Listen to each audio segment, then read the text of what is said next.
এক বান্দা আল্লাহ তাআলার কাছে গুনাহ মাফ চাইলে, আপনারা এই মাত্র শুনলেন, ইবলিসকে আল্লাহ তাআলা চ্যালেঞ্জ ছুড়ে বলছে যে আমিও আমার বান্দাকে, বান্দা যতক্ষণ মাফ চাইতে থাকে, তুই যত ধোকাই দাও, আমি আমার বান্দা মাফ চাইতে থাকলে আমি মাফ করতেই থাকব। এটা বহুত সুন্দর কথা, আজীব কথা, আজীব কথা। বান্দা যতক্ষণ আস্তাগফিরুনি, যতক্ষণ বান্দা আমার কাছে মাফ চাইবে, আমি তার কাছে বান্দাকে মাফ করতে থাকব। এজন্য এক মুমিনের হতাশ হওয়ার কিছু নেই, মুমিন হতাশ হওয়ার কিছু নাই।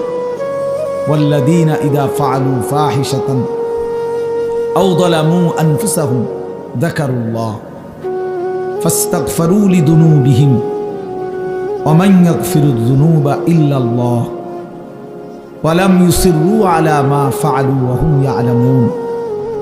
আল্লাহ তাআলা বলেন, আমার বান্দা যখন অশ্লীলতা, বেহায়াপনা, অসভ্যতা, নোংরামি, নাফরমানি, পাপ করতে করতে এমনকি নিজের উপরে একেবারে জুলুম করে ফেলছে, নেকি বলতে কিছুই নাই, গুনার সাগরে হাবুডুবু খাচ্ছে, আল্লাহ তাআলা তাকেও আশ্বাস দিছে সে যেন আমি আল্লাহকে স্মরণ করে, বান্দা যেন আমাকেই মনে করে এবং আমি আল্লাহর কাছে নিজের গুনাহের জন্য মাফ চায়, তওবা করে, আল্লাহকে যেন বলে, আল্লাহ আপনি ছাড়া আমাকে মাফ করবে কে? আর আমি জেনে বুঝে আর করব না, আমি ছেড়ে দিলাম। এই তিনটি শর্ত যদি বান্দার কাছ থেকে আল্লাহ পায়, তওবা তিন জিনিসের নাম, পেছনের গুনাহ সমূলে ছেড়ে দেওয়া, কালউ মা কান, একদম গোড়া সহ গুনাহ সম্পূর্ণ ছেড়ে দেওয়া, আইয়াজিমা আন লা ইয়াউদা ইলাইহা আবাদান, এ কথার মজবুত সিদ্ধান্ত দেওয়া যে মাওলা এমন নাফরমানি আমি আর করব না, আর আইয়ান্দামা আলাইহা, লজ্জিত আর অনুতপ্ত হয়ে চোখের এক ফোঁটা পানি পেলে আল্লাহ তাআলার কাছে মাফ চাওয়া। বান্দা যদি এই তিন শর্ত পুরা করে, বান্দা যদি বলতে পারে দিল থেকে, আল্লাহ আমি গুনাহ ছেড়ে দিলাম, আর করব না, ওয়াদা দিলাম, আমি লজ্জিত মাওলা, আমি মাফ চাইলাম, আল্লাহর কসম, আল্লাহ বলেন উলাইকা জাযাউহুম মাগফিরাতুম মির রাব্বিহিম, আমিও ওয়াদা দিলাম বান্দা 90 বছরের গুনাহ আমি একসাথে মাফ করে দিলাম। আসমান ছোঁয়া, হুজুর শুনছেন, আপনারা বলছেন লাউ বালাগাত যুনুবুকা আনানাস সামা, আল্লাহ বলছে বান্দা তোমার গুনাহ যদি আসমান পর্যন্ত পৌঁছে যায়, তবুও যদি মাফ চাও, আমি কোনো পরোয়া করি না, আমি আল্লাহ হক আদায় করে তওবা করলে আমি মাফ করে দেব। গাফারতু লাকা ওয়ালা উবালি, আমি মাফ করে দেব। ইয়া ইবনা আদম লাউ আন্নাকা আতাইতানি বিকিরাবিল আরদি খাতায়া সুম্মা ইস্তাগফারতানি লা তুশরিকু বি শাইআ লা আতাইতুকা বিকিরাবিহা মাগফিরা। আল্লাহ বলে বান্দা তুমি যদি জমিনের বালু কণা পরিমাণ গুনাহ নিয়ে আসো, এই পৃথিবীতে কি পরিমাণ বালুর কণা, 1 লাখ, 2 লাখ, 10 শতক জায়গার মধ্যে যদি ড্রেজার দিয়া বালু ভরাট করে, তো কয়টা বালু কেউ গুণে শেষ করা যাবে? আল্লাহ তাআলা বলেন এই জমিনের সমস্ত বালু কণা সম পরিমাণ গুনাহ নিয়েও বান্দা তুমি যদি আমার কাছে আসো, সুম্মা ইস্তাগফারতানি, অতঃপর আমি আল্লাহর কাছে তওবা করলাম, শর্ত হইল লা তুশরিকু বি শাইআ, আমার সাথে শিরিক করতে পারবা না, আমার সাথে আর কাউরে ডাকবা না, আমার সাথে কারো কাছে চাইবা না, শুধুই আমার কাছে বলবা, শুধু আমার কাছে চাইবা, চোখের পানি ফেলবা আমার কাছে, রাত গভীরে রাহাজারি করবা আমার কাছে, হাজত রাওয়া, মুশকিল কুশা, সব প্রয়োজন পূরণকারী, সব পেরেশানি দূরকারী আমাকেই মনে করবা, আমাকেই ডাকবা, আমার কাছেই বলবা, মাফ চাইবা। আল্লাহ বলেন লা আতাইতুকা বিকিরাবিহা মাগফিরা, আমি আল্লাহ ওয়াদা দিলাম সম পরিমাণ মাগফিরাত নিয়ে আমি তোমার কাছে আসব, আমি আসব। হ্যাঁ, ইন আতাইতানি লাইলান আতাইতুকা লাইলান ওয়া ইন আতাইতানি নাহারান আতাইতুকা নাহারান। আল্লাহ বলে, বান্দা তুমি রাতে যদি আসো গুনাহ নিয়ে, আমি মাগফিরাত নিয়ে আসবো রাতেই। তুমি দিনে আসলে দিনেই মাফ, রাতে আসলে মাফ, রাতেই মাফ। তুমি আসবে যখন, আমিও আসবো তখন, আমিও আসবো তখন। তুমি আইসো বান্দা, ইয়া আদম কুম ইলাইয়া আমশি ইলাইকা। আল্লাহ বলে, বান্দা তুমি আমার জন্য দাঁড়াও, আমি তোমার জন্য হাঁটবো। ওয়ামশি ইলাইয়া উহারবিলু ইলাইকা, তুমি আমার জন্য হাঁটো, আমি তোমার জন্য দৌড়বো, আমি তোমার জন্য দৌড়ব। তুমি আগাও বান্দা, তুমি 1 কদম, আমি 10 কদম। তুমি হাঁটতে হাঁটতে আসবা, আমি দৌড়তে দৌড়তে মাগফিরাত নিয়ে আসবো। আও বান্দা, লাল্লাহু আশাদ্দু ফারাহান বিতাওবাতি আবদি। আল্লাহর নবী সাল্লাল্লাহু আলাইহি সাল্লাম বলেন, আল্লাহ তাআলা সবচেয়ে বেশি খুশি হন, সবচেয়ে বেশি খুশি হয়, আশাদ্দু ফারাহান, সবচেয়ে বেশি খুশি হয়, নবী বলছেন, বিতাওবাতি আবদিহি, তার বান্দা যখন তওবা করে। হুজুর যখন বলতেছিলেন আমারও দিল ছুঁয়ে গেছে। হ্যাঁ ঠিকই, 2024 সালের একটা বছর আমারও তো হায়াত থেকে চলে গেছে। এই 1 বছরে আমি কত শত শত মাহফিলে এই তারিখ বলছি, 2024। আমার মনে হয় আল্লাহর ইচ্ছায় এই আজকের এই বিদ্যাকূট মাহফিলেই আমি শেষবারের মতো বললাম 31শে ডিসেম্বর 2024। আজকেই শেষ বললাম, কারণ একটু পরেই 12টার কাঁটা বাজলেই নতুন বছর শুরু হয়ে যাবে। আগামীকাল থেকে 2025 বলতে হবে পৃথিবীবাসী। তাহলে এই জন্য বাপ, প্রিয় ভাই, হুজুরের কথার থেকে আমি আবারও বললাম, আমার হযরত এটা অনুরোধ করলেন, নওজোয়ান সাথীরা, কোন রকমের অসভ্যতা, অশ্লীলতা, বেহায়াপনার কোনো অনুমতি নাই। কোরআন শরীফে আছে, আল্লাহ তাআলা বলেন, ইন্না ইদ্দাতাশ শুহুরি ইনদাল্লাহি 12 শাহরান ফি কিতাবিল্লাহি ইয়াওমা খালাকাস সামাওয়াতি ওয়াল আরদ মিনহা আরবাআতুন হুরুম যালিকাদ দীনুল কাইয়্যিম ফালা তাযলিমু ফীহিন্না আনফুসাকুম। আল্লাহ তাআলা বলে, বান্দা শুনো, একেবারে আমি আল্লাহ আমার তাকদীরে আসমান জমিন সৃষ্টির 50,000 বছর আগে আমি যে তাকদীর লেখাইছি, সেই তাকদীরের মধ্যে আমি আল্লাহ ফয়সালা রেখে দিয়েছি, লিখে দিয়েছি যে এই পৃথিবীতে আসমান জমিন সৃষ্টির সূচনা থেকেই পৃথিবীতে 12 মাসেই হবে পৃথিবীর এই সময়ের হিসাব। এই 12 মাস এটা আমি আল্লাহ নির্ধারণ করেছি। 12 শাহরান আল্লাহর দেওয়া। আল্লাহ এটা বোঝা উচিত আমাদের যে 12 মাস এটা আইলো কোত্থেকে, 12 মাসে 1 বছর এটা হলো কিভাবে? আল্লাহ তাআলা বলেন, এটা আমি আল্লাহ ফয়সালা দিছি। কে ফয়সালা করছেন? কোন দিন থেকে?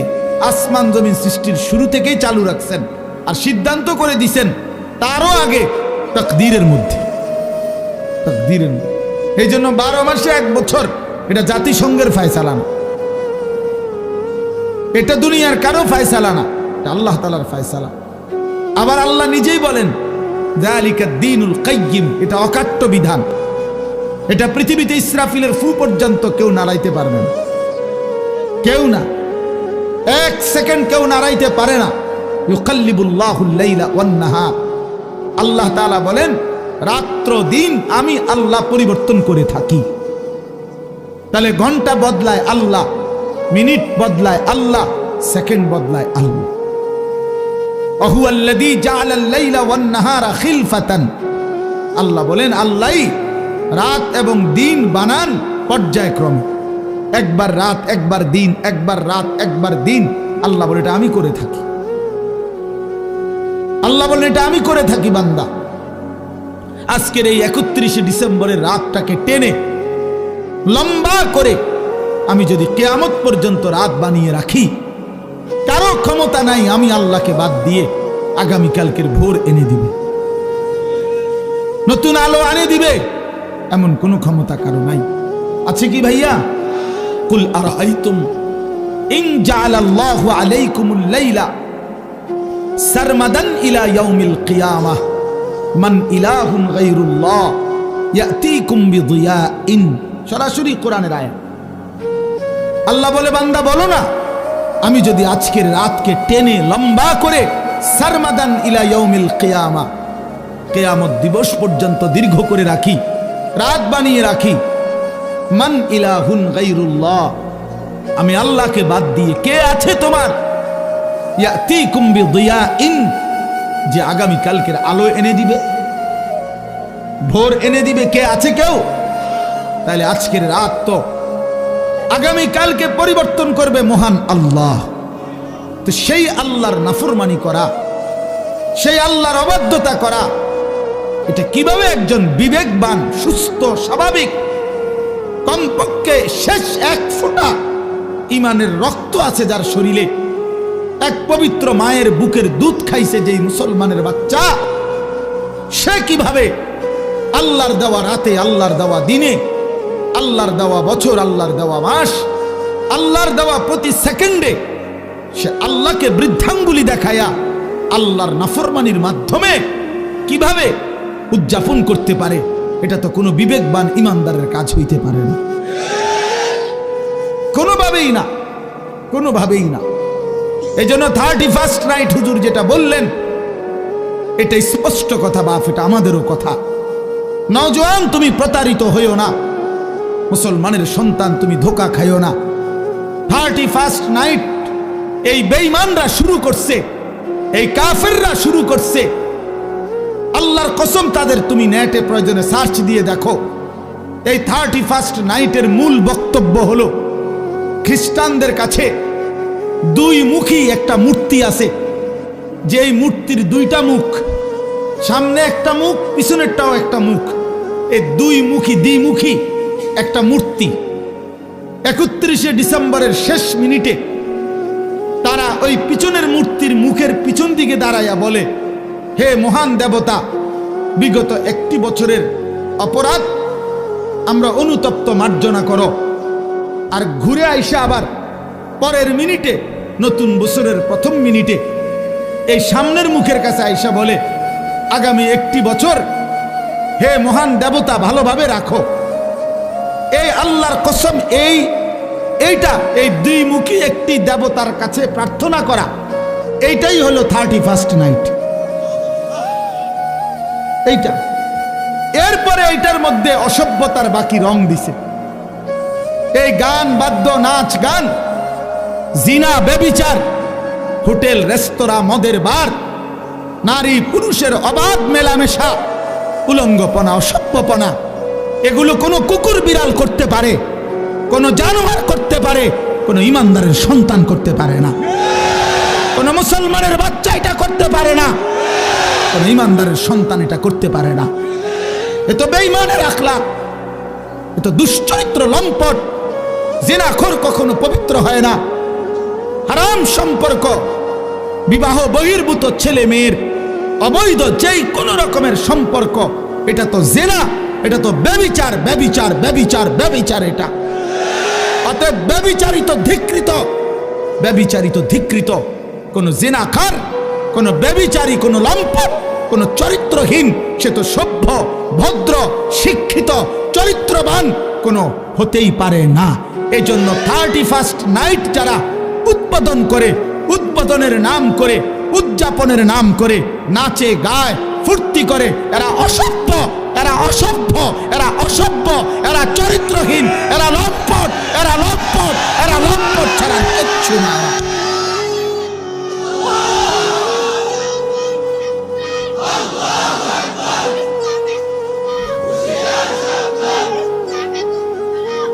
অতএব আমি অনুরোধ করি যুবক, আমার সাফ কথা, আজকে এই বিদ্যাকুটের 10 দিন ব্যাপী ঐতিহাসিক এই তাফসিরুল কোরআন মাহফিল থেকে আমার সমস্ত বুড়া বাপ যারা আছেন, আপনারা বসা থাকবেন, আপনারা বসেন। ওলামায়ে কেরাম যারা বসা আছেন, আপনারাও বসা থাকেন। কিন্তু কিশোর, তরুণ, নওজোয়ান, তোমরা যারা এখানে আছো, তোমরা সব দাঁড়ায়া এই বয়স্ক এবং ওলামাদের সামনে ওয়াদা দাও যে 31st নাইটে আমরা থুতু মারি, থুতু মারি, থুতু মারি, থুতু মারি। দাঁড়াও যুবক, দাঁড়াও নওজোয়ান, দাঁড়াও জওয়ান, দাঁড়াও ইমানদার।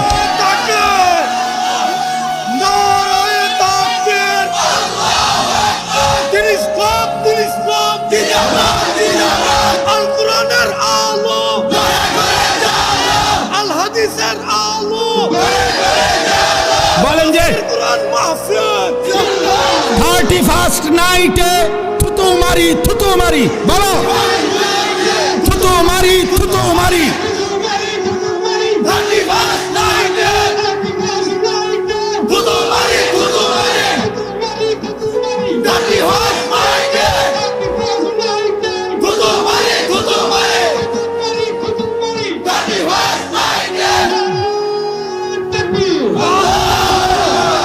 মাশাআল্লাহ, বসো নওজোয়ান, বসো।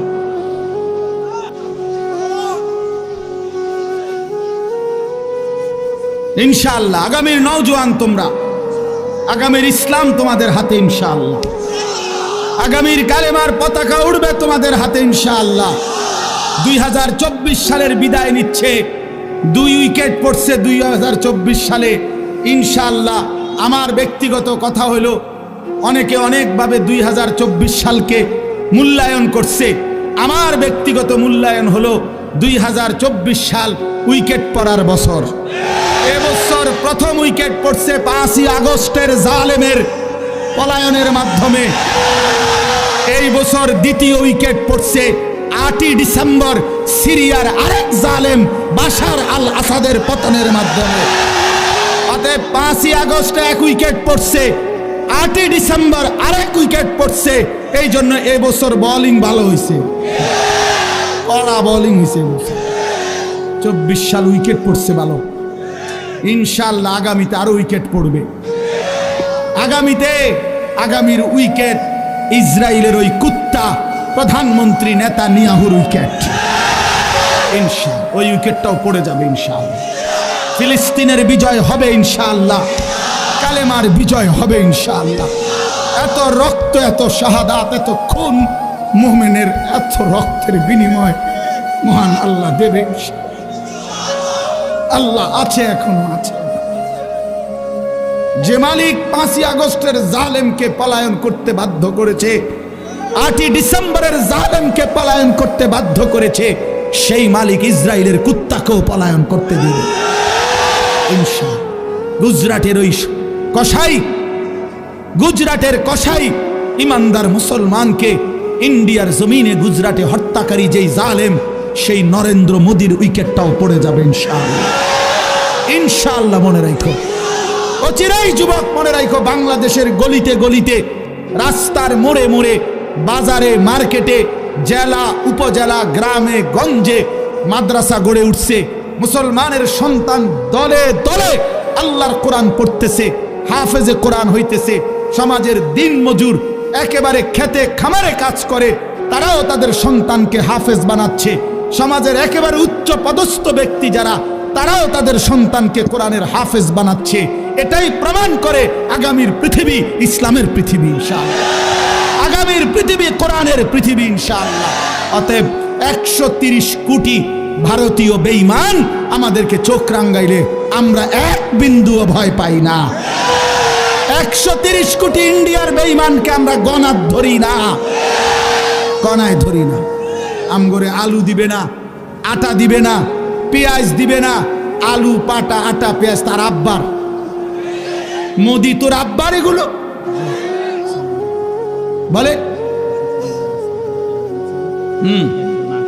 মাশাআল্লাহ, মাশাআল্লাহ।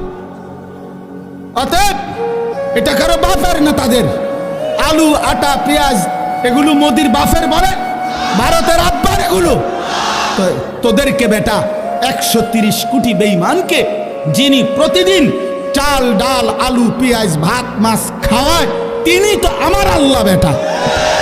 আরে আমার আল্লাহ, আমি আজকে যারে এশার নামাজে সেজদা দিছি, তিনি তোরে খাওয়ায়। আমি আজকে যারে মাগরিবে সেজদা দিছি তিনি তোরে খাওয়ায়। আমি আজকে যারে আসরের নামাজে সেজদা দিছি তিনি তোদেরকে খাওয়ায়। আমি যারে জোহরে সেজদা দিছি তিনি তোদেরকে খাওয়ায়। আমি ফজরে যারে সেজদা দিছি তিনি তোদেরকে খাওয়ায়। বেঈমান, আমার আল্লাহ তোরে খাওয়ায়, তুই আমারে ধমক দেস কেন? কথা বলেন না কেন? ওরা আমগো ইমানদারকে ধমক দেয়। মন্ডাসে এখন গিয়ে কই নাই বেড়া পাগলামি করো। হ্যাঁ, মাটি ছোট হইতে পারে, মাতৃভূমি ছোট হইতে পারে, 56,000 বর্গ মাইলের লাল সবুজের ওই পতাকার মাঝখানের যে লাল, এটা রং না, এটা শহীদের খুন। অতএব রক্তের বিনিময়ে আজাদি, খুনের বিনিময়ে স্বাধীনতা। কি তামাশা! এদেশ, এই জাতি, এই মাতৃভূমির সন্তানরা যে রক্ত দিতে জানে, এটা তো আমাদের মানচিত্রেই আছে, আছে না?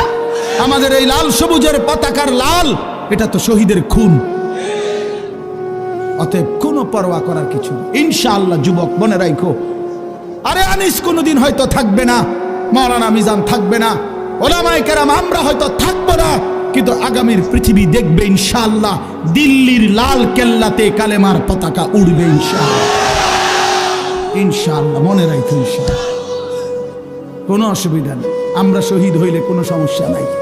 বাংলাদেশে কোনো ষড়যন্ত্র বাস্তবায়ন হবে না। ইসকনের গুন্ডা সন্ত্রাসীদের ষড়যন্ত্র বাংলাদেশে বাস্তবায়ন হবে না। সাদের গুন্ডা, সাদের সন্ত্রাসী এই বাহিনীর দ্বারাও এদেশে দাওয়াত ও তাবলীগের মধ্যে যারা যেই গুন্ডারা ঢুকছে, যেই গুন্ডারা সাদের নাম ধরে, ওই ভণ্ড প্রতারক মুনাফিক তার গুন্ডা সন্ত্রাসীরাও এদেশে টিকবে না ইনশাআল্লাহ। দিল্লির সাদ জানে না এটা বাংলাদেশ, এটা বাংলাদেশ, এটা দিল্লি না, সে জানে না এটা। অতএব এদেশের লক্ষ লক্ষ ওলামায়ে কেরাম, তাওহীদি জনতা, ইমানদারের কলিজায় খুন দিয়েছে।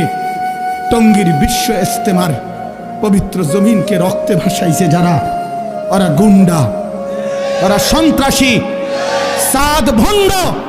বলো সাদ ভণ্ড, সাদ ভণ্ড, সাদ ভণ্ড। অতএব সাদের কোনো কার্যক্রম, তার অনুসারীদের কোনো কার্যক্রম বাংলাদেশে হতে দেওয়া হবে না। এদেশ শাহজালালের, শাহপরানের, এদেশ ওলামায়ে কেরামের, এদেশ হাটহাজারীর আল্লামা শাহ আহমদ শফি রহমতুল্লাহ আলাইহির নাফরমান এখন হেফাজতে ইসলাম চিনে না, আল্লামা মামুনুল হক চিনে না, আমাদের ওলামায়ে কেরামকে চিনে না।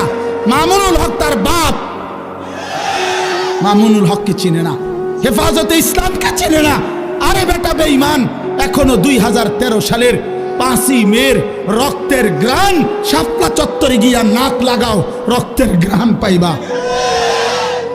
ওলামায়ে কেরামের পবিত্র তাজা খুনের রক্তের গ্রান লাগবে। এখনো এখনো রক্ত শুকায় নাই শাপলা চত্বরে। ওরা মুসলিম লেবাসধারী। আরে কোনো কাফেরে মারলে মুসলমান মেনে নিতাম, যে নেতানিয়াহু মারছে, মুদিয়ে মারছে, ট্রাম্পে মারছে, মনটারে বুঝাইতাম। মুসলিম পরিচয়ধারী সারা দিন মিয়া, সারাটা দিন ইজতেমার মাঠে কাজ করছে যেই মানুষগুলো, এই লক্ষ লক্ষ সারা পৃথিবীর ইমানদারদের জন্য মাঠ তৈরি করে 5 ওয়াক্ত নামাজ পড়ে রাত্রি গভীরে যে মানুষগুলো একটু ঘুমাইছে, ঘুমন্ত ইমানদার মুসলমানকে মুসলিম পরিচয়ধারী কোনো ব্যক্তি কিভাবে হত্যা করতে পারে, কিভাবে রক্ত ঝরাইতে? আরে সাদ তুই কি করলি? ওয়াসিফ তুই কি করলি? করলি কি? কি করলি তুই? ইমানদারের রক্ত ঝরাইলি কেমনে? মুসলমানের রক্ত ঝরাইলা কেমনে? যেই হাফেজ সাহেব তালেবে ইলমদেরকে আল্লাহর কোরআন পড়ায়, ওই হাফেজ সাহেব তো কোরআনের পৃষ্ঠা উল্টায় আঙ্গুল দিয়া, এমন পবিত্র হাফেজ সাহেবের আঙ্গুল কাইটা ফেলে দিছে। এই জন্য আপনারাও সতর্ক থাকবেন, এই ভণ্ড সাদের কোনো অনুসারী যেন নবীনগরের জমিনে না থাকে। সাবধান মুসলমান, কোন ষড়যন্ত্রকারী বাংলাদেশে তার ষড়যন্ত্র বাস্তবায়ন করতে পারবে না ইনশাআল্লাহ। আল্লাহ তাআলা আমাদেরকে তৌফিক দান করেন। এই যে যুবকদের এই আশা, ইনশাআল্লাহ আপনাদের এই ব্যাপক উপস্থিতি প্রমাণ করে আল্লাহর কোরআনের জন্য এই জাতি প্রস্তুত আছে ইনশাআল্লাহ। দ্বীনের জন্য প্রস্তুত আছে ইনশাআল্লাহ। আল্লাহ তাআলা উলামায়ে কেরামের আহ্বানে আল্লাহর দ্বীনের জন্য আপনারা লড়বেন তো ইনশাআল্লাহ? হাত তুলে বলেন ইনশাআল্লাহ। লড়বেন তো ইনশাআল্লাহ? উলামায়ে কেরামের তত্ত্বাবধানে থাকবেন তো ইনশাআল্লাহ? আল্লাহ তৌফিক দান করেন, আল্লাহ কবুল করেন।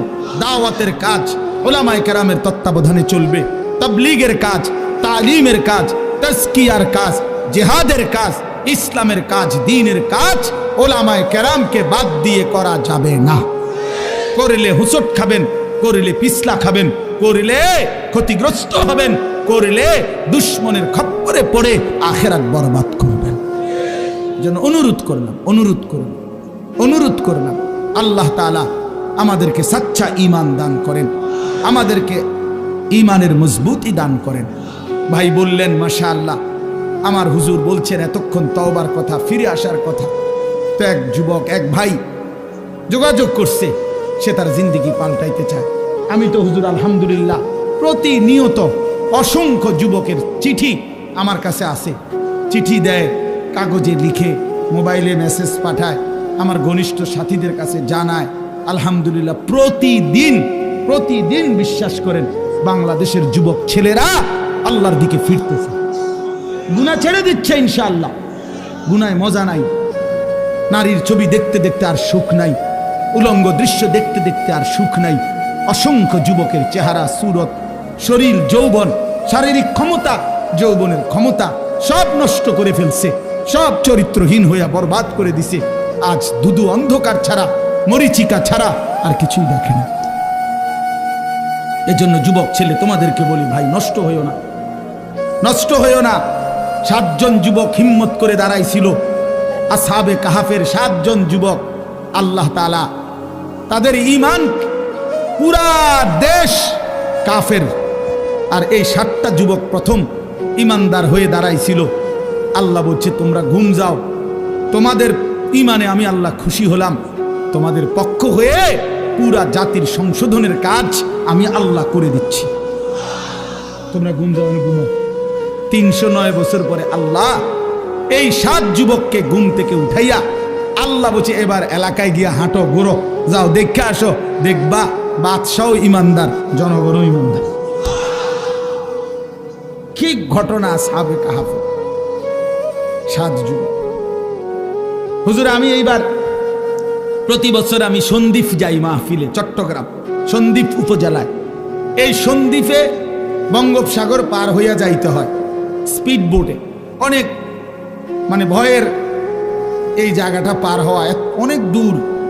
তো প্রতি বছরই আমরা যাওয়ার চেষ্টা করি, বাংলাদেশের সব ওলামায়ে কেরাম যায় সন্দ্বীপে। বড় বড় বুজুর্গ, আমাদের শায়েখে সন্দ্বীপি ইদ্রিস সন্দ্বীপি রাহমাতুল্লাহর মতো মহান বুজুর্গ সন্দ্বীপের।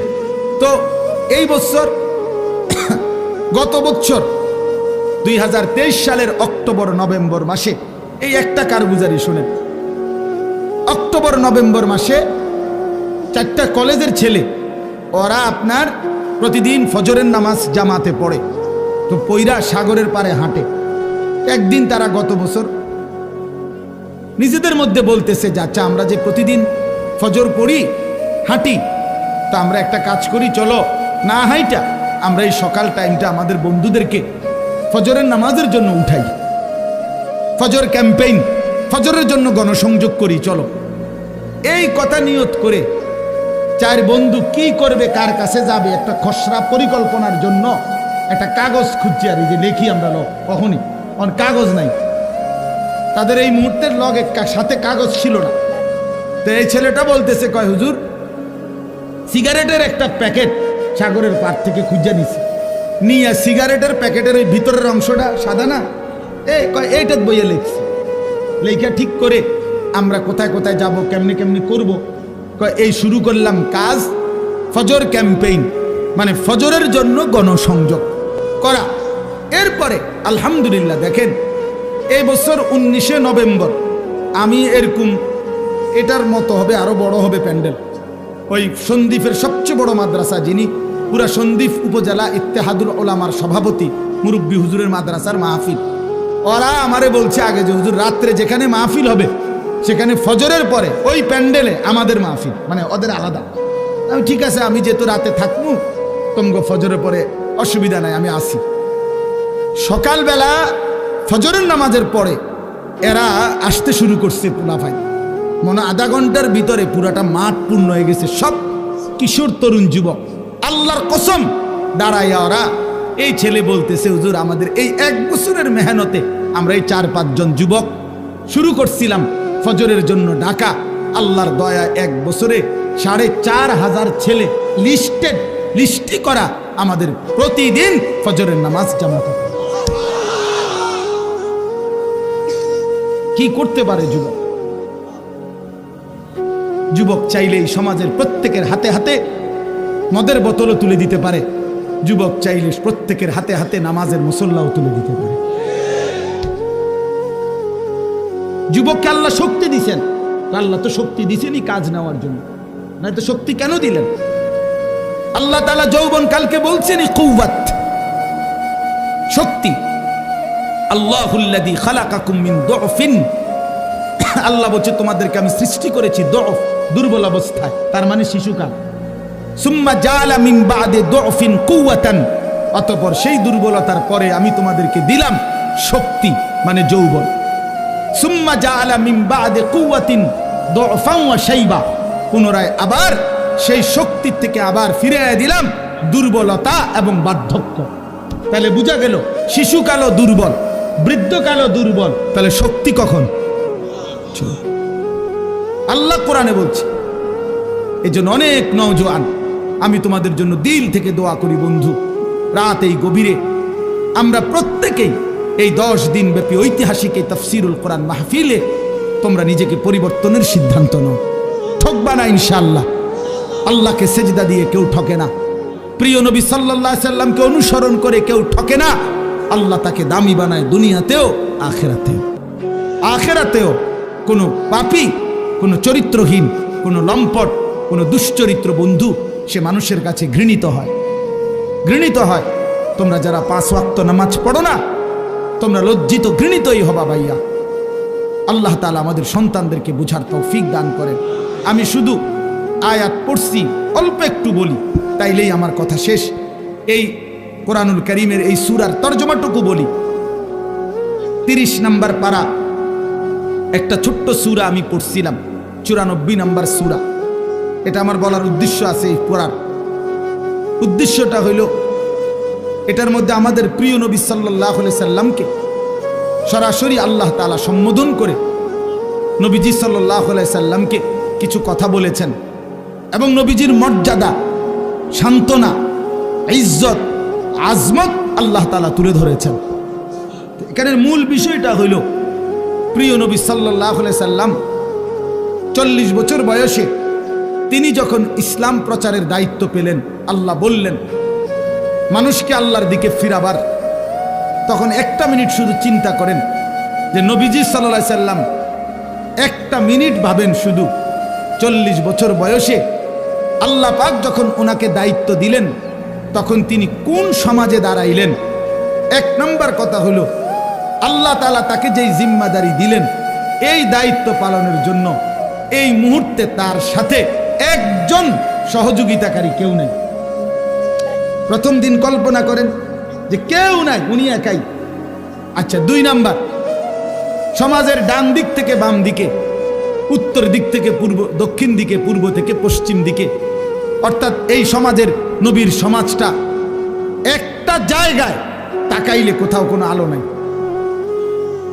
কোথাও কি নাই, মানে এই আলো না। ইনসানিয়াত, মনুষ্যত্ব বলতে, মানবতা বলতে কিচ্ছু নেই। আল্লাহ চেনে না, আখিরাত চেনে না, ইবাদত বুঝে না, মৃত্যু কি জানে না, কবর কি বুঝে না, আখিরাত বলতে কিছুই জানে না। পৃথিবীর সমস্ত অপরাধ এক কথায় যা হইতে পারে তার সব কিছু তারা তখন করতেছে, ঠিক কি না? চুরি, ডাকাতি, জিনা, ব্যভিচার, মদ, জুয়া, সুদ, ঘুষ, ধর্ষণ, নির্যাতন, লুণ্ঠন, ছিনতাই, রাহাজানি, মূর্তি পূজা, শিরিক, কুফর, সব কিছু 16 আনা। এখন এই অবস্থায় একটি গোটা পৃথিবীর মানুষকে সংশোধনের জন্য একজন রাসূলকে দায়িত্ব দেওয়া হইল, উনি যদি 1 মিনিট চিন্তা করে, হায় আল্লাহ কোন দিক দিয়ে শুরু করবো, কেমনে শুরু করবো, বুঝামু কেমনে, কারে কমু কিতা, যে এই পরিমাণ সদর বদর রিবাইল করবো কেমনে আমি, ঠিক না কথাটা? চিন্তা করলে কি পরিমাণ অন্ধকার। আমরা ইতিহাসের বইতে বলছি যে 3W ছিল আরবের মানুষদের নিত্যদিনের অভ্যাস। 3টা W, ইংরেজি W আর কি, একটা অক্ষর আছে না ইংরেজিতে, একটা হলো ওয়ার মানে যুদ্ধ মারামারি, 2 ওমেন নারী, 3 ওয়াইন মানে মদ। যুদ্ধ, নারী, মদ, এই 3 জিনিস ছিল তাদের নিত্যদিনের কাজ। মারামারি, হানাহানি, মদের আড্ডা, জুয়ার আড্ডা, নারীর আড্ডা, এই ছিল জীবন। আপনি আশ্চর্য হবেন, আমি নিজে পড়ছি, এবং হুজুর মাজা খাসিরাল আলাম বিইনহিতাতিল মুসলিমিন যে বইটা, মুসলিম উম্মার পতনে বিশ্বের কি ক্ষতি হলো, সৈয়দ আবুল হাসান আলী নদভী রাহমাতুল্লাহ লিখিত সেই পৃথিবী বিখ্যাত বই, ওলামায়ে কেরামের অক্ষরে অক্ষরে বর্তমান যুগ চাহিদা অনুপাতে আমি নওজোয়ান আলেম যারা আছেন আপনাদেরকে অনুরোধ করলাম এই বইটা পড়েন, একেবারে লাইনে লাইনে পড়েন। আল্লামা আবু তাহের মিসবাহ দামাত বারাকাতুহু আদিব সাহেব হুজুর অনুবাদ করছে, এটা পড়েন, ফায়দা হবে। 1450 বছরের ইতিহাস বুঝবেন। তো ওইখানে আছে যে এই জাহিলি সমাজে একটি মতবাদ ছিল, একজন ধর্মগুরু ঘোষণা দিছিল তখনকার সময়ে নবীজির আগমনের পূর্বে 3 জিনিসে কারো কোনো একক মালিকানা নাই, সবার সমান মালিকানা। 3টা জিনিসের মধ্যে, 1 আগুন, আগুন সবার মালিকানা, 2 পানি, 3 নারী। নাউযুবিল্লাহ, কথা বুঝেন নাই? আগুন, পানি, নারী, কারো একক অধিকার নাই। নারী যেখানেই থাকুক, যার কার এটা কোনো কথা নাই, যার যেখানে ইচ্ছা উপভোগ করবে, তার কোনো ব্যক্তি স্বাধীনতা, ব্যক্তি পরিচয় বলতে কিছু নেই। এত জঘন্য ছিল সমাজ, এত নিকৃষ্ট ছিল সমাজ। সেই সমাজটাকে পরিবর্তন করার জন্য আল্লাহ তাআলা নবী সাল্লাল্লাহু আলাইহি সাল্লামকে বলছেন। আপনি চিন্তা করে দেখেন কত বড় ভারী দায়িত্ব। আমার যদি বলে যে এই বাংলাদেশের অথবা আমার ইউনিয়নের সবডি মদখোর, ফুট্টাখোর, বাবাখোর, ডাইলখোর, ইয়াবাখোর, এগুলারে ঠিক করা, তো আমার জান শেষ। এরপরে তো সুদখোর, ঘুষখোর রয়েছে আলাদাই, বাকি সিটার বাটফার তো আলাদাই আছে। শুধু বাবাখোর ঠিক করতে গেলে তো আমি দাদাখোর হয়ে যাব, আমার হায়াত শেষ হয়ে যাবে। তাইলে রাসূলুল্লাহ কথাটাকে আমি একবারে বললে ফেলবো অর্থ, শুধু প্রেক্ষাপটটা বলতেছি। নবী সাল্লাল্লাহু আলাইহি সাল্লামকে তাইলে আল্লাহ তাআলা কত বড় ভারী জিম্মাদারি দিয়েছে। শুধু আরব না, নবীজি শুধু আরবে না, গোটা পৃথিবীর সংশোধন। আল্লাহু আকবার, গোটা পৃথিবীর সংশোধনের দায়িত্ব আল্লাহ দিয়েছেন। আচ্ছা, এই তো একটা বিষয়, তাহলে কাজটা অনেক ভারী ছিল কিনা, যথেষ্ট পেরেশানির বিষয় ছিল কিনা? আহা, কি হবে, মনে হয় যেন একটা মহাসাগরের মাঝখানে ওনারে দাঁড় করাই দিছে যে এইবার আপনি এই সাগর পাড়ি দেন। আচ্ছা, কিভাবে? নৌকা নাই, বাহন নাই, জাহাজ নাই, অর্থাৎ কেউ নাই, মনে হয় যেন এরকম ভাবে। আচ্ছা, 2 নাম্বার, একে তো দায়িত্ব দিছে, কঠিন দায়িত্ব বোঝা। এবার আল্লাহ তাআলা বলছেন আরেকটা কথা, ফাস্তাকিম কামা উমিরতা। বন্ধু সাবধান, আপনাকে যে আদেশ করা হয়েছে, যে দায়িত্ব মানুষের সংশোধন, আমার বান্দাদের পরিবর্তন, এটার থেকে এক সুতা, এক চুল আপনি কিন্তু নড়বেন না। ফাস্তাকিম, মজবুত থাকেন, অটল থাকেন, অবিচল থাকেন, সুখে থাকেন আর দুঃখে থাকেন, জুলুম করুক, অত্যাচার করুক, নির্যাতন করুক আর বিদ্রুপ করুক, পাথর মারুক আর উটের নারী ভুড়ি চাপায় দোক, আপনারে পাথর মারুক আর যাই করুক, আপনার পেটে ভাত থাকুক কিংবা না থাকুক, আপনার সাহাবীদেরকে অত্যাচার করুক আর শহীদ করুক, ফাস্তাকিম, আপনি কিন্তু এক সুতা, এক চুল নড়বেন না। আপনার কাজ, আপনার দায়িত্ব, আপনার জিম্মাদারি আপনি আদায় করবেন।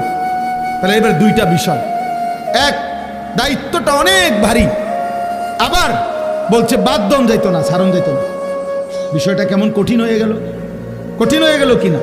রাসূলুল্লাহ সাল্লাল্লাহু আলাইহি সাল্লাম এই পেরেশানি, চিন্তা, উম্মতের ফিকির, সংশোধনের ফিকির, মানুষকে আল্লাহর দিকে ফিরাবার ফিকির, নবীজির অবস্থা হয়েছে যেন এমন যে কোমর বাঁকা যাইতেছে, অর্থাৎ টেনশনে, আহা আমি কি করব, কিভাবে করব?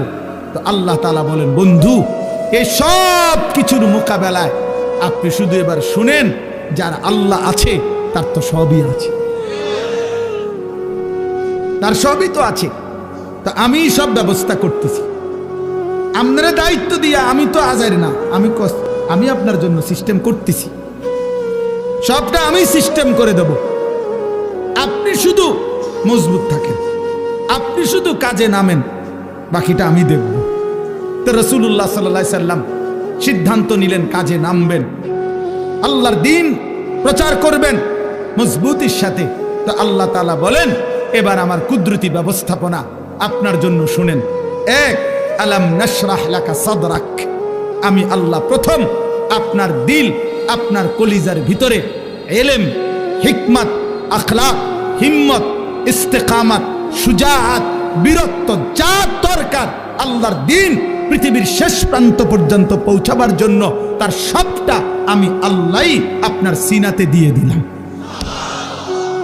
এবার নবী মক্কার কুরাইশদের সামনে, হাদিসে আছে, একদিন ঘোষণা দিছে যে মক্কাবাসী, আসমানের সূর্য আমার যদি হাতে দাও, চাঁদটাও যদি আমার হাতে এনে দাও, আর আমারে যদি বলো কালেমার দাওয়াত ছেড়ে দিতে, আল্লাহর কসম মুহাম্মদ এক সেকেন্ড আল্লাহর দ্বীনের দাওয়াত ছাড়বে না।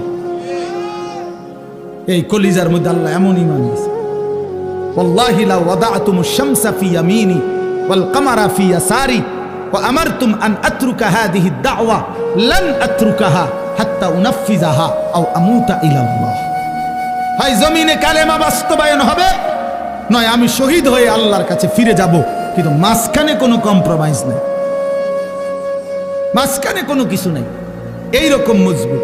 তাহলে আল্লাহ তাআলা বলেন, বন্ধু আপনার সিনার মধ্যে যা দরকার ইসলামের জন্য, দ্বীন প্রচারের জন্য, কালেমার প্রচারের জন্য, সমস্ত কিছুর মোকাবেলায় আমি আল্লাহ তা পূর্ণ দিয়ে দিয়েছি।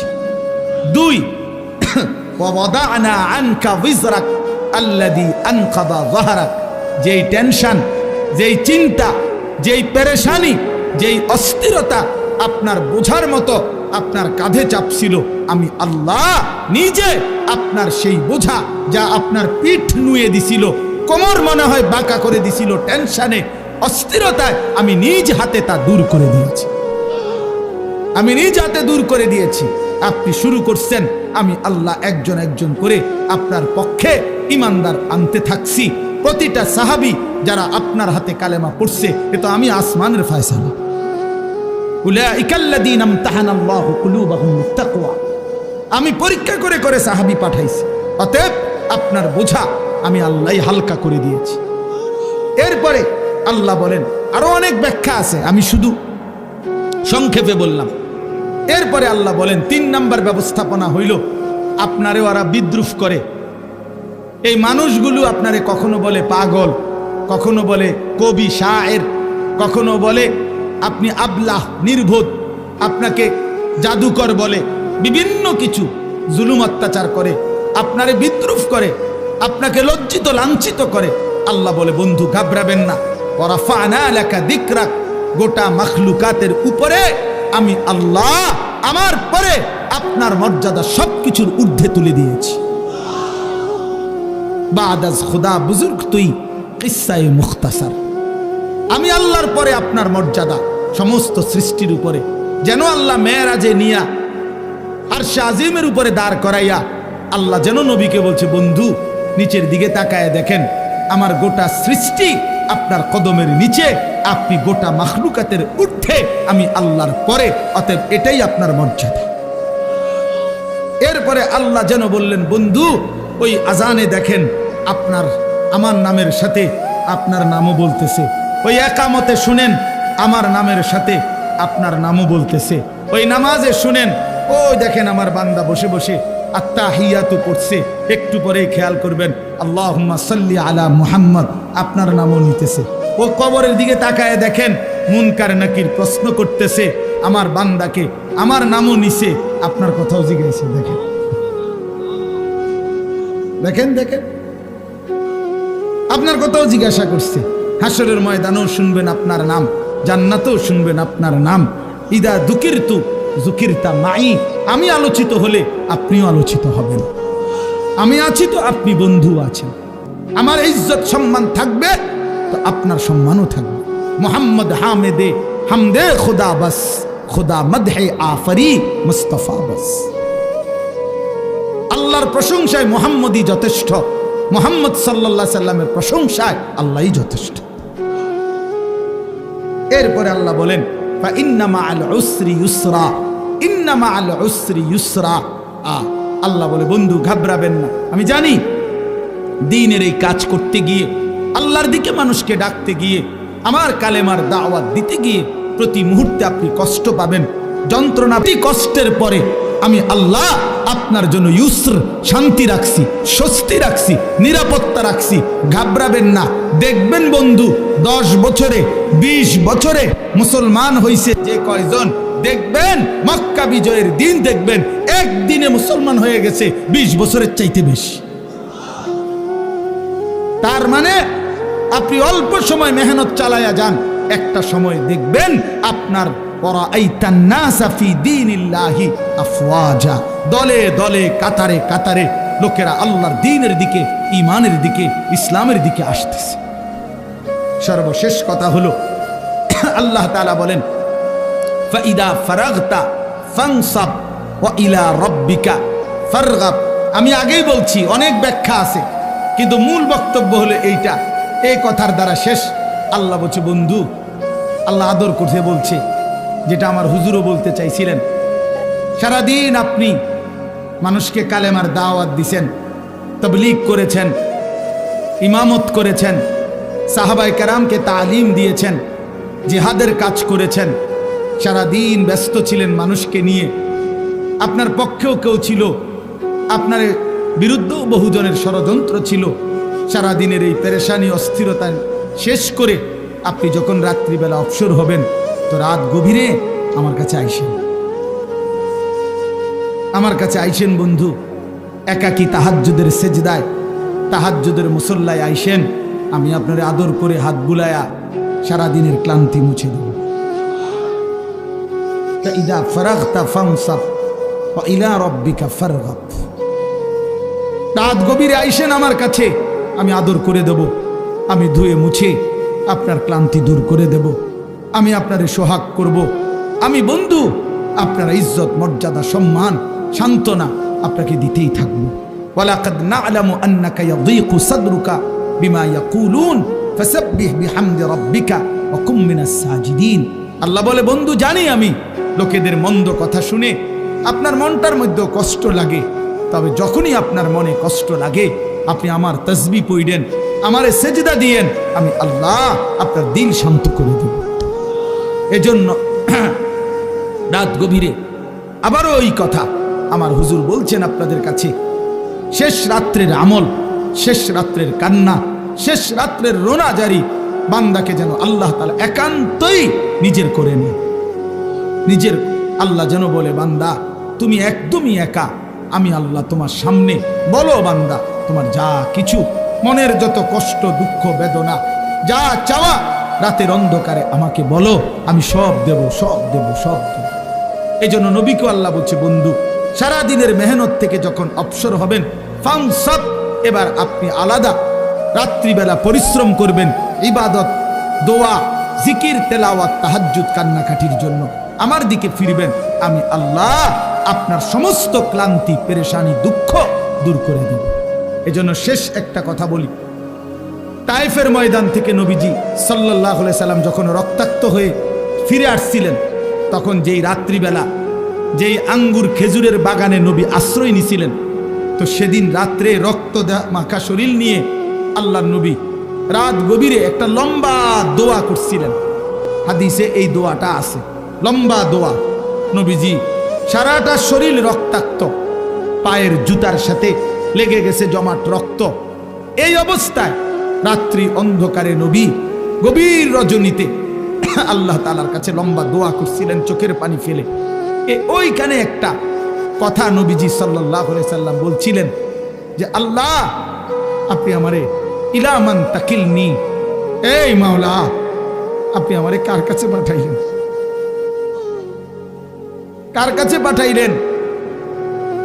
ইলা বাঈদিন ইয়াতাজাহামুনি, আপনি বুঝি আমারে এমন দূরের অপরিচিত মানুষের কাছে পাঠাইলেন যারা আমারে, আমি তাদেরকে আপনার দিকে ডাকলাম, তারা আমারে এভাবে পাথর মারলো। কোন নবীকে বুঝি মানুষ এভাবে মারে? কল্যাণকামীকে মানুষ বুঝি এভাবে মারে?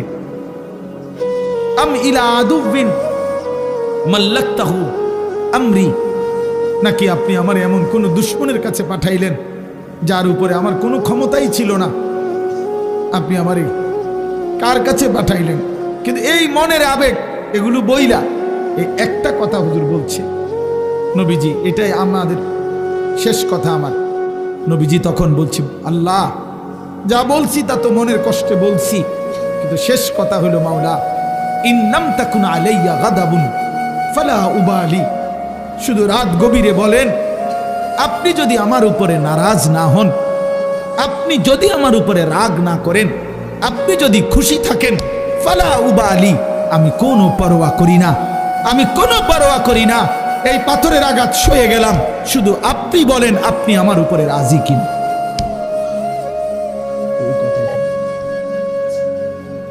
মাওলা যদি বলেন আপনি খুশি, আমার সারা দেহ রক্ত ঝরুক, কোনো অসুবিধা নাই। এজন্য সাদ তুমি ভালো করো নাই, তুমি তোমার গুন্ডা সন্ত্রাসী দিয়ে ইমানদারের রক্ত ঝরিয়েছ, কিন্তু তুমি জানো না রক্ত ঝরানো শহীদের খুন ঝরা এ তো রাসূলুল্লাহ সাল্লাল্লাহু আলাইহি সাল্লামের দেহ মুবারক থেকে ঝরেছে। যদি মুমিনের উপরে আল্লাহ রাজি হয়, উলামায়ে কেরাম আজকে নতুন করে একদিন দুই দিন না, রাসূলুল্লাহ সাল্লাল্লাহু আলাইহি সাল্লাম যে ওরাসাত উত্তরাধিকার উম্মতের উলামায়ে কেরামকে দিয়ে গেছে, 1450 বছরের উম্মতের উলামায়ে কেরাম আপনাদের পাহারাদার। আপনারা শুনতে চাইলেও আমরা বলবো, আপনারা শুনতে না চাইলেও আমরা বলবো। যেখানেই অন্যায়, যেখানেই কুফর, যেখানেই শিরিক, যেখানেই বিদআত, যেখানেই গোমরাহি, সেখানেই উলামায়ে কেরামের প্রতিবাদ। এটা চলতেই থাকবে, এটা চলতেই থাকবে, এটা চলতেই থাকবে, এটা চলতেই থাকবে। এই জন্য যুগ যুগ ধরে উলামায়ে কেরাম আপনাদের ঈমান আমলের পাহারাদারি করে, পাহারাদারি করে। ইমাম মুহাম্মদ রাহমাতুল্লাহ আলাইহি সারা রাত ঘুমাইতেন না, আমরা কিতাবে নিজে পড়ছি। ইমাম আবু হানিফার ছাত্র ইমাম মুহাম্মদ সারা রাত ঘুমাইতেন না, মাসআলা লিখতেন, ফতোয়া লিখতেন। তো উনারে জিগাইতো, হযরত আপনি ঘুমান না কেন? উনি বলতো, জানো এই দেশবাসী আমার মতো এক মুহাম্মদ ছোট্ট, তার উপরে ভরসা করে তারা ঘুমায়। তারা ভাবে মুহাম্মদ জেগে আছে, সে আমাদের জন্য শরীয়তের মাসআলা গবেষণা করতেছে, আমাদের যা জরুরত আমরা তা তার কাছে জিজ্ঞাসা করে নেব। এই আশায় সাধারণ জনগণ আরামসে ঘুমায়। যে মানুষ আমাদের উপরে ভরসা করে ঘুমায়, আমি কেমনে ঘুমাই তাদের এত বড় দায়িত্ব নেই। কাইফা আনামু ওয়ান নাসু ইয়ানামুনা তাওয়াক্কুলান আলাইনা, এই আরবি আমার। আমি কিভাবে ঘুমাবো অথচ মানুষ তো আমার উপরে আস্থা রেখে ঘুমায়। মুহাম্মদ জেগে আছে, সে লিখতেছে, সে মাসআলা লিখতেছে। আল্লাহ তাআলা আপনাদের সবাইকে কবুল করে নেন। আজকের এই তাফসীর মাহফিলে আল্লাহ তাআলা আপনাদেরকে ভরপুর বরকত দান করেন। কোরআনের সাথে থাকবেন তো ইনশাআল্লাহ, আল্লাহর দ্বীনের উপরে থাকবেন তো ইনশাআল্লাহ, উলামায়ে কেরামের সাথে থাকবেন তো ইনশাআল্লাহ। হ্যাঁ, আল্লাহ তাআলা আপনাদেরকে কবুল করেন, তৌফিক দান করেন। 10 দিন ব্যাপী তাফসীরুল কোরআন মাহফিলের সমস্ত আলোচনা আল্লাহর কোরআনের নূর আমাদের দিলের মধ্যে আল্লাহ জ্বালায়া দেন। আমিন। সুবহানাল্লাহি ওয়া বিহামদিহি। আর আল্লাহর জন্যই জমা হওয়ার তৌফিক দান করেছেন, এজন্য আমরা সকলেই বলি আলহামদুলিল্লাহ। মুআজ্জাজ মুহতারাম হাজিরিন, এতক্ষণ পর্যন্ত যিনি নসিহত পেশ করেছেন তিনি আমার সরাসরি উস্তাদ। আপনারা শুনছেন হুজুরের কাছে। ছোটবেলায় দারুল আরকাম মাদ্রাসা যখন প্রথম যে বছর শুরু হয়েছে, আমি সেই বছরেরই ছাত্র, একদম প্রথম বেস। আমাদেরকে দিয়েই হুজুর মাদ্রাসা, মেড্ডা পীর বাড়ি হুজুরের পুরান বাড়ি ছিল, ওই বাড়ির পাশে একটা মসজিদ ছিল। মসজিদে আমাদেরও ওস্তাদ মৌলানা ওসমান গনি সাহেব, ওনার বাড়ি হলো বেড়তলা, আমরা বেড়তলা হুজুর বলতাম। উনি ছিলেন ওই মসজিদের ইমাম। ওই মসজিদের ইমাম সাহেবের একটা ছোট কামরা হুজরা ছিল, মক্তবের মতো। ওই ঘরেই প্রথম এই দারুল আরকাম মাদ্রাসার পড়ালেখার কার্যক্রম শুরু হয়েছে। আমি ওই কামরার ছাত্র, আলহামদুলিল্লাহ। এরপরে আমরা এক বছর পরে ঘাটুরা 1 নম্বর গ্যাস ফিল্ডের পাশে, একদম গ্যাস ফিল্ডের সাথেই লাগা একটা বাড়ি হুজুর ভাড়া করছিলেন। ওই ভাড়া বাড়িতে ছিলাম 1-1.5 বছর। এরপরে আমরা সেখান থেকে এখন যে পুলিশ লাইনের সামনে যে দারুল আরকাম মাদ্রাসা, ওইখানে আমরা আসছিলাম নিজস্ব জায়গায়। সেখানে প্রথম টিনের ঘর, এর মাধ্যমে আমরা পড়ালেখা শুরু করছিলাম। আর এখন যেই পুরান মসজিদ দারুল আরকাম, ওই মসজিদের অনেক কাজ আমরা করছিলাম নিজেরা। ছাদ ডালাইয়ের এক অংশ আমরা কাজ করছিলাম ছাত্ররা। অনেক স্মৃতি আছে জীবনের, আলহামদুলিল্লাহ। প্রিয় উস্তাদ সেই ছোটবেলায় অনেক আদর করতেন, অনেক দোয়া করতেন। কাতার থেকে বড় বড় শায়েখ আসতো তখন দারুল আরকামে। আমরা ছোটবেলায় আরবিতে বক্তব্য দিতাম, কলম হাদিয়া দিত আমাদেরকে শায়েখরা, খুব খুশি লাগতো। তো আলহামদুলিল্লাহ সারাটা জীবন হুজুরকে সেই ছোটবেলা থেকেই দেখছি।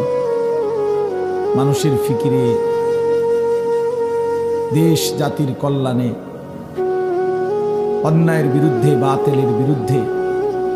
এই বয়সেও এই অসুস্থ দুর্বল, আপনারা জানেন হুজুর অ্যাক্সিডেন্ট করছে, চলতে ফিরতে অনেক কষ্ট হয়। এরপরেও প্রতিনিয়ত ফজরের পর থেকে শুরু করে রাত পর্যন্ত এই ব্যস্ততা। কয়দিন আগে আমার মাদ্রাসার মাহফিলে 14 তারিখ গেছিলেন, সেখানেও আবার বলতেছে ফজরের পরে হেফাজতের বৈঠক। তো আলহামদুলিল্লাহ এই এখনো বৈশা বলতেছেন যে আমার অনেক মানুষের, অনেক ওলামায়ে কেরামের, কারো মামলা, কারো বিভিন্ন বিষয়াদি, এসব পেরেশানিতে মাওলানা আমি আরো দুর্বল হয়ে গেছি। অসংখ্য অগণিত সারা বাংলাদেশের আলেম ওলামা, ইসলাম প্রিয় জনতা, ইসলামী অসংখ্য ইস্যু, বিভিন্ন বিষয়ে সব কিছু উনি যেহেতু হেফাজতে ইসলাম বাংলাদেশের মহাসচিব, তার কাঁধে এই পরিমাণ পেরেশানি নিয়ে আল্লাহ তাআলা হুজুরকে এখনো এতটুকু রাখছেন, এটা আমাদের জন্য অনেক বড় ইহসান। আল্লাহ তাআলা হযরতকে আফিয়তের সাথে হায়াতে তয়্যিবা দান করেন। এমন একটা বটবৃক্ষ, এমন একটা ছায়া আমাদের দরকার। আল্লাহ তাআলা যেন দীর্ঘ হায়াত দান করেন। সম্মানিত হাজিরিন, হুজুর বয়ান করার পরে আসলে কোনো যুক্তিতেই বয়ান করা সমীচীন তো না।